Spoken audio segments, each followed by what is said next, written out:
Alex, and this is my recipe for banana bread on a stick. So I know this recipe is a little weird, but bear with me here. The elements are all pretty classic. Banana bread is one of my all-time favorite foods, not even desserts, like foods. So it's one of my favorite things to recreate for tasty videos. I'm not even quite sure how this idea originally came to me. I just remember like looking at a banana and being like, oh my God, kind of looks like a corn dog. No, like what?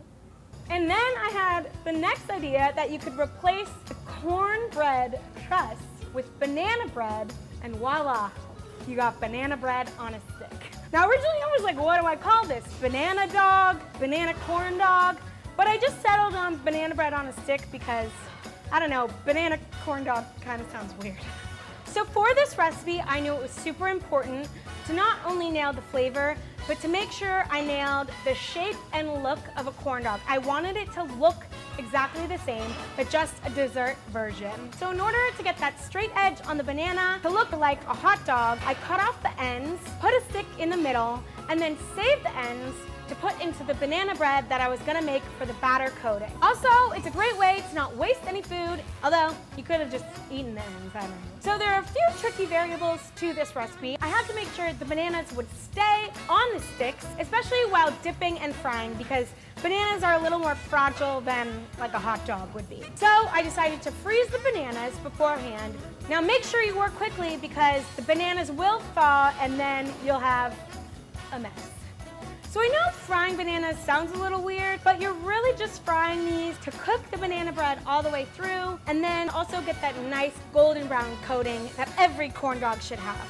Getting the temperature and the timing right on frying was a little bit tricky because in some batches I didn't cook the banana bread quite all the way through, and in other batches I cooked it far too much and the banana ended up mushy in the center. So you're really going for that perfect temperature and time to cook the banana bread just through. So I know this recipe seems a little tricky, but I promise it's simple, and trust me, it's a crowd pleaser. So no corn dog is complete without ketchup and mustard, and no banana dog is complete without chocolate and caramel. So I added both options for dipping sauces. I mean, but you could really dip it in anything you want. I don't know. You could dip it in ketchup or mustard. Be kind of gross, but. I'm still so proud of this video. It was a crazy idea, but it came out exactly how I pictured it in my weird, crazy mind. Ria even tried these and she was a fan. And you know, they don't call her the dessert snob for nothing. Seeing something that you've created from start to finish being received well by our audience is one of the most gratifying feelings. I know it's just banana bread on a stick, but it brought happiness to people's lives, and I'm proud of it. I felt like I was able to bring happiness on a stick. All right, I think we can cut there. Okay.